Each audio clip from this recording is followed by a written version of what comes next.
오늘도 이곳에서 함께 예배드리게 된 것 하나님의 은혜인 것을 감사드리며 또 집에서 예배하는 이들에게도 주님의 은총이 함께 하시길 기원합니다. 웃음에는 종류가 있다는 얘기 들어보셨을 거예요. 그런데 이게 유머집에 그렇게 나와 있는 얘기입니다. 아마 그 영어로 된 그런 유머집이었나 봐요. 요리사가 웃을 때는 어떻게 웃냐면 쿡쿡쿡 이렇게 웃는다는 거예요. 그렇다면 축구 선수는 어떻게 웃을까요? 킥킥킥 이렇게 웃고, 살인마는 어떻게 웃을까요? 사람을 죽이는 살인마는 킬킬킬 이렇게 웃는다는 거예요. 그리고 악마는 어떻게 웃는다는 거죠? 악마는 지옥을 뭐라고 그러죠? 헬 이렇게 웃는다는 거예요. 사실 우리가 무심코 이렇게 지나쳐 버리지만은 사람의 얼굴에는 80개의 그 근육이 있습니다. 그런데 이 80개 근육을 가지고 7,000여 가지의 표정을 지을 수 있다는 것입니다. 그 중에서 가장 호감을 주는 것이 바로 웃음이라는 겁니다. 미국의 대중 잡지인 글로브에서는 이 웃음을 6가지로 이렇게 소개를 하고 있습니다. 첫째로, 이는 물론 잇몸까지 이렇게 드러내면서 시원하게 웃는 그런 사람, 그것을 보면 아주 시원해지잖아요. 그런 웃음을 파한 대소형 웃음이라고 그러는 거예요. 그리고 둘째로는 이는 하나도 드러내지 않고 그냥 입술만 살며시 짓는 미소, 그러니까 빙그레 웃음이죠. 남성의 마음을 사로잡는 그런 내숭형 웃음이 있다는 것입니다. 그리고 셋째로는 이가 몽땅 드러나고 목젖까지 이렇게 제치면서 그렇게 웃어 제끼는 사람들, 바보같이 보이는 그런 웃음은 백치형 웃음이라는 거예요. 그리고 넷째로 신비감을 자아내는 듯한 미소, 그러니까 영국의 그 황태자 다이애나인가요? 그 사람의 웃음과 같은, 또 모나리자와 같은 그런 웃음이 있다는 것입니다. 그리고 다섯째로는 얼굴 근육은 전혀 움직이지 않고 웃는지 우는지 기묘하게 웃는 그런 웃음이 있는데 그건 청승형 웃음이라는 거예요. 그리고 여섯 번째로는 입은 조금 벌리고 볼과 눈, 귀까지 움직이면서 이게 웃음인지 연기인지 잘 구분이 안 되는 그런 웃음을 하는 사람, 아마 얼마 전에 돌아가신 그 미국의 레이건 대통령과 같은 외교용 웃음이 있다는 겁니다. 물론 이 6가지에는 속하지 않지만은 일반적으로 소리 없이 그렇게 웃는 그런 조용한 미소가 있는가 하면, 또 웃음을 참지 못해서 킬킬거리는 웃음이 있고, 또 입술 한쪽을 씩 이렇게 웃는 그런 웃음이 있고, 또 즐거움에 차서 크게 웃는 웃음이 있고, 또 웃었던 일이 생각나거나 책을 읽다가 이렇게 혼자 웃는 그런 웃음이 있고, 상대방을 흉보거나 깔볼 때 하는 비웃음이 있다는 겁니다. 여러분들은 어떻게 웃고 계십니까? 한번 여러분의 옆 사람의 얼굴 한번 쳐다보시기 바랍니다. 옆에 있는 분들은 어떻게 웃고 있어요? 여기 강 집사님은 이일주 집사님 한번 쳐다보세요. 모나리자 웃음이신가요? 아니면 백치형 웃음인가요? 아니면 내숭형 웃음일까요? 하여튼 오늘 본문은 사라를 웃게 하시는 그런 하나님을 지금 소개하고 있습니다. 그러니까 하나님이 웃게 하신 근거가 오늘 1절에 이렇게 여러 번 반복되고 있는데, 그것은 왜 그런지 하나님이 그 말씀하신 대로 이루셨기 때문에 웃었다는 거잖아요. 여기서 그 말씀이라고 하는 것은 아브라함과 사라에게 주셨던 언약의 말씀, 내 아내가 아이를 낳게 될 거야. 또 천사들을, 또 18장에 보면 천사들을 보내서 내년 이맘때쯤이면 아마 아들을 내가 안게 될 것이다. 그런 말씀이었죠. 그러니까 예고하신 그런 기간이 지나자 그 언약을 말씀대로 성취하시는 하나님의 능력과 신실성을 우리가 보게 됩니다. 그래서 말씀하신 대로 다 행하셨다. 그러니까 사라가 잉태할 수 있도록 하나님께서 특별히 배후에서 역사하셨다는 거잖아요. 그래서 생명의 잉태, 죽음, 이 모든 것들이 하나님의 주권 아래 있다고 하는 것을, 특별히 이제 90세가 되는 사라가 단산하였고 잉태하는 힘을 얻을 수 있었던 것, 그것은 하나님의 주권과 능력을 믿었기 때문이다 하는 것이 히브리서 11장에 나오고 있습니다. 그러니까 하나님의 말씀하신 기한이 되자, 그러니까 이삭의 출생이 자신의 어떤 초자연적인 능력으로 이루어질 거라고 말씀하셨던 그 하나님과 또 아브라함 간의 어떤 그런 언약의 기간이 이제 이르렀다 하는 것입니다. 분명히 첫 번째 계시 13년이 지났습니다. 그제서야 하나님께서 그 약속을 성취시키신 까닭이 무엇이겠습니까? 아브라함의 나이가 100세가 되어서 그의 몸이 죽은 때와 같은 때를 기다리게 함으로써 이삭의 탄생이 전적으로 하나님의 능력과 섭리에 의해서 이루어진 것이라는 것을 강조하기 위한 그런 말씀 아니겠어요? 또 다른 면에서 본다면 언약의 일부분이었던 지난주일에 우리가 봤던 그 이스마엘의 탄생, 출생, 그가 독립할 수 있는 나이가 되도록 하나님께서 기다리셨다, 그런 말씀입니다. 오늘 말씀 이후에 보면 이스마엘은 그 어머니 하갈과 함께 광야로 다시 쫓겨나죠. 그러니까 이제 말씀하신 대로 아들을 낳으니, 그러니까 거듭된 약속의 말씀이 계속 있었고 오랫동안 고대 끝에 마침내 약속의 씨가 이렇게 태어나는 순간이라는 거예요. 이처럼 구약의 인물 중에 그 누구도 이삭이 대망하는 가운데 태어난 까닭은 언약의 열매인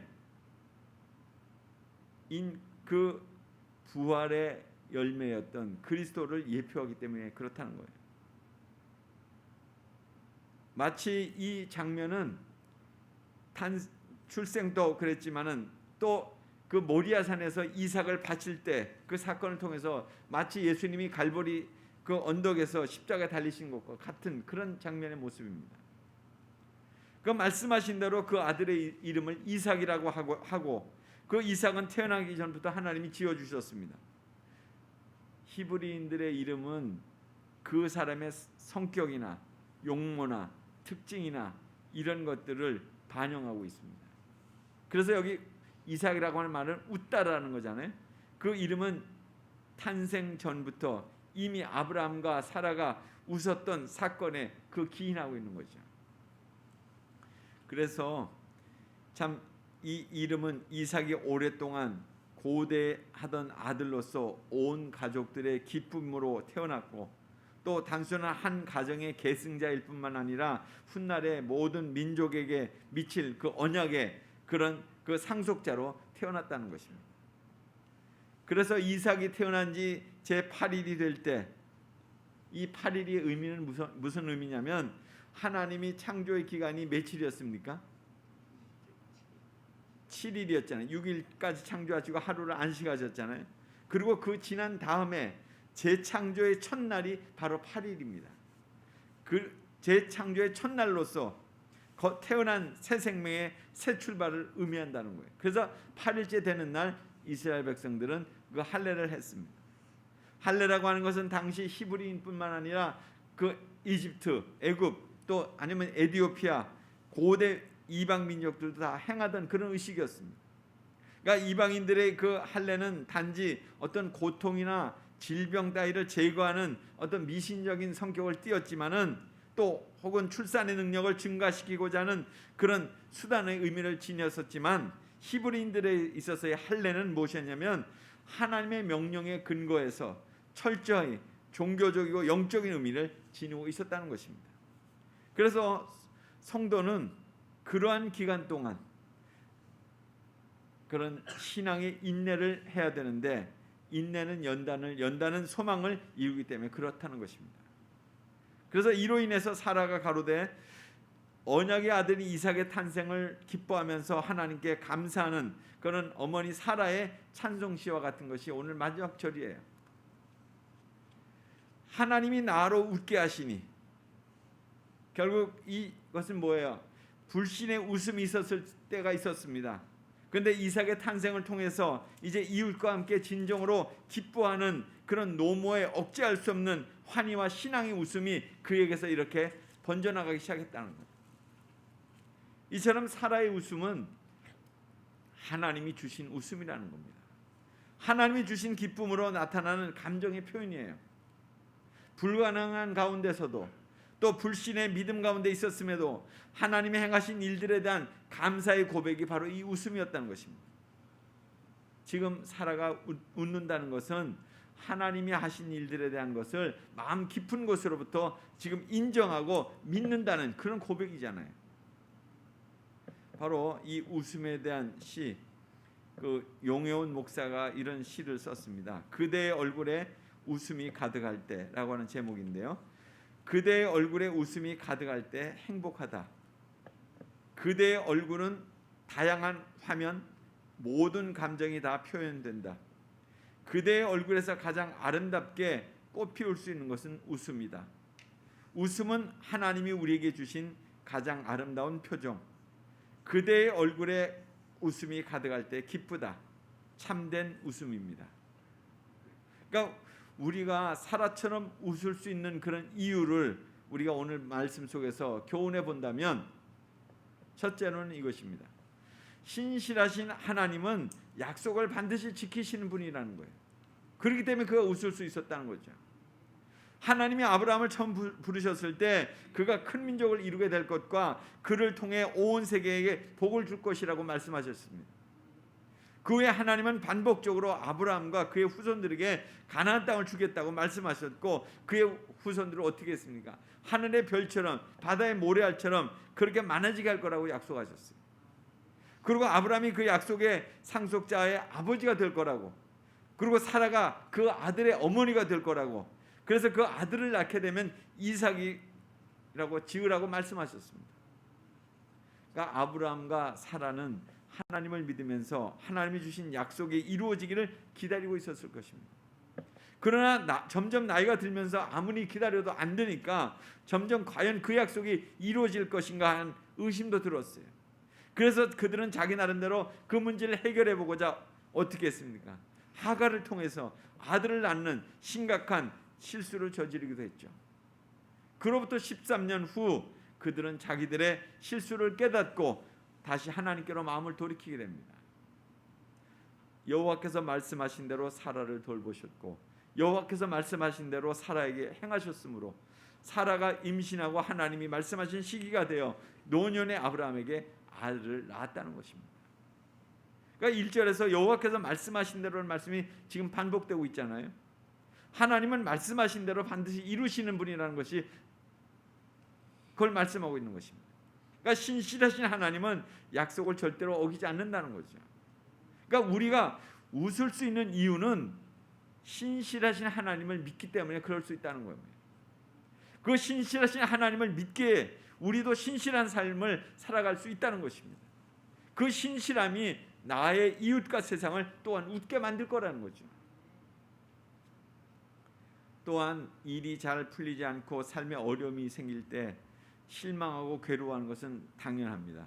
그러면 하나님이 주신 약속이 이루어지지 않는다고 그렇게 느끼며 의심하기도 하게 되죠. 거기서 조금 더 나아가게 되면 안 되겠다고 하면서 제 나름대로 문제를 해결해 보려고 합니다. 바로 그때를 사실은 조심해야 된다는 거예요.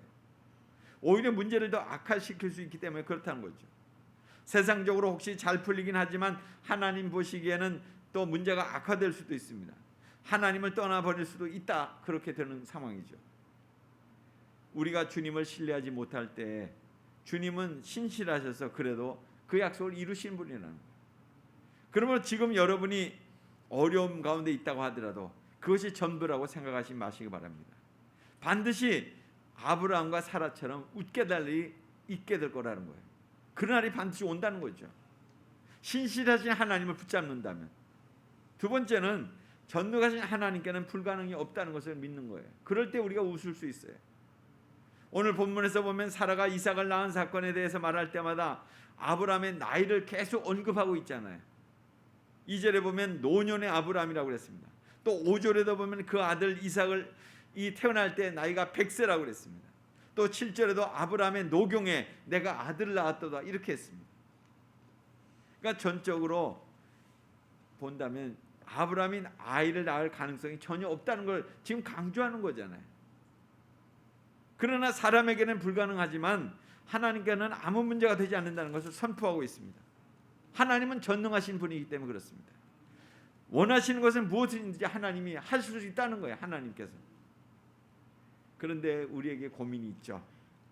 분명히 전능하신 하나님을 믿고 성경을 보면 하나님께서는 아브라함과 사라에게 베푸신 많은 이적들이 나와요.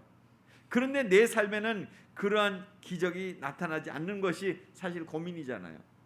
그렇지 않습니까?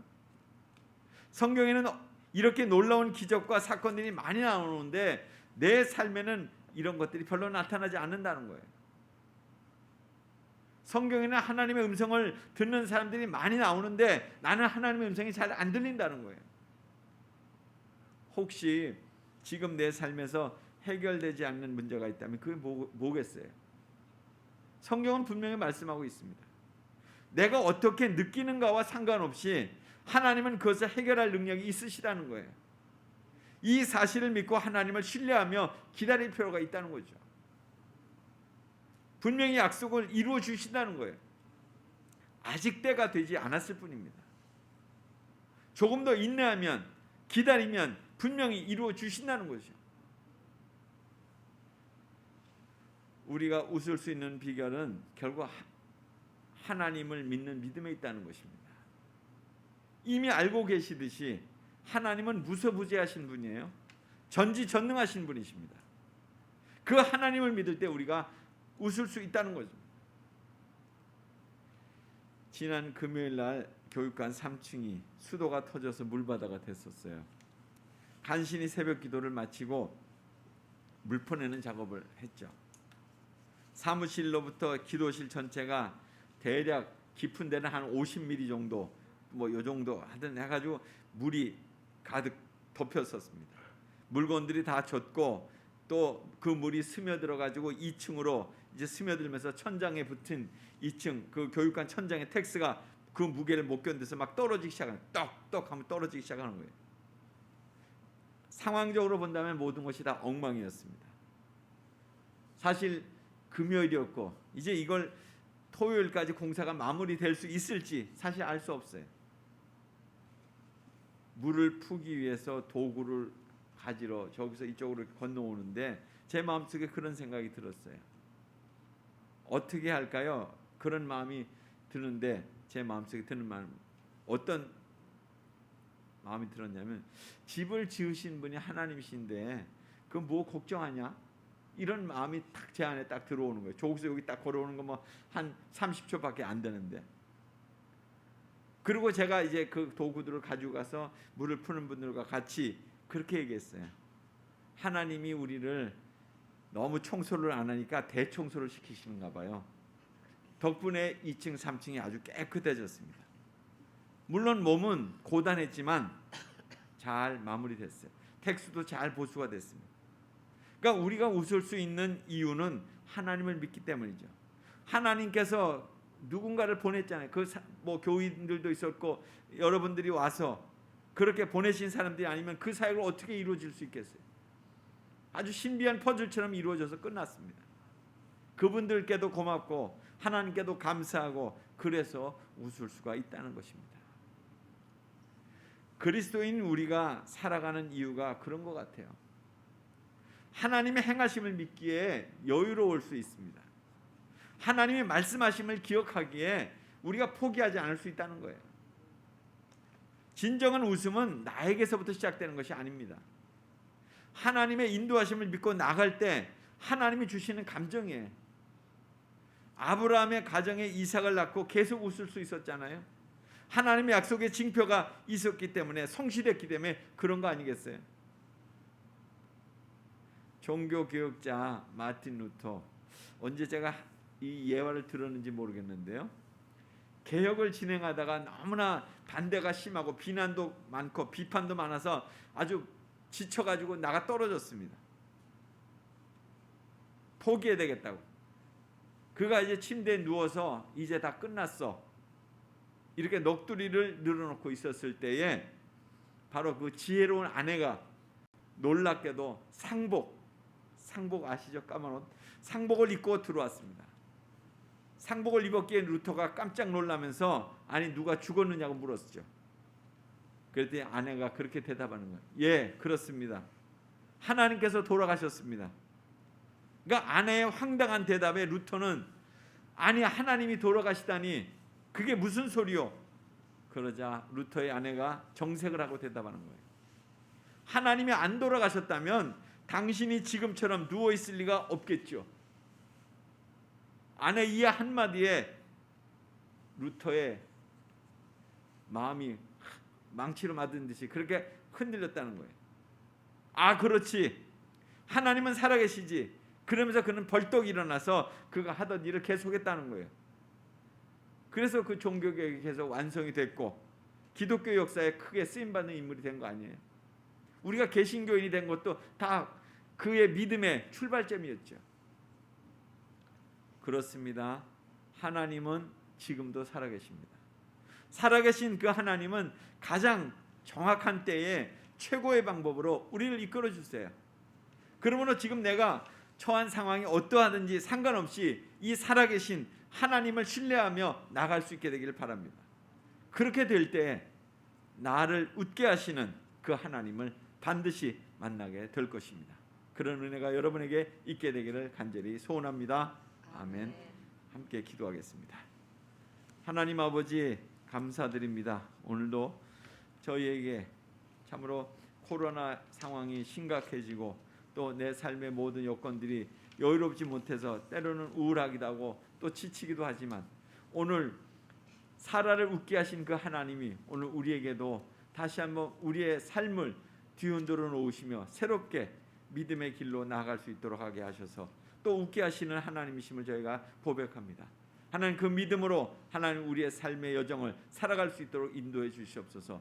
매일매일의 삶 속에서 주님의 그 인도하심을 받으며 신실하심을 믿으며 나아가는 하나님의 백성들 되도록 축복하여 주시옵소서. 예수님 이름으로 기도드리옵나이다. 아멘.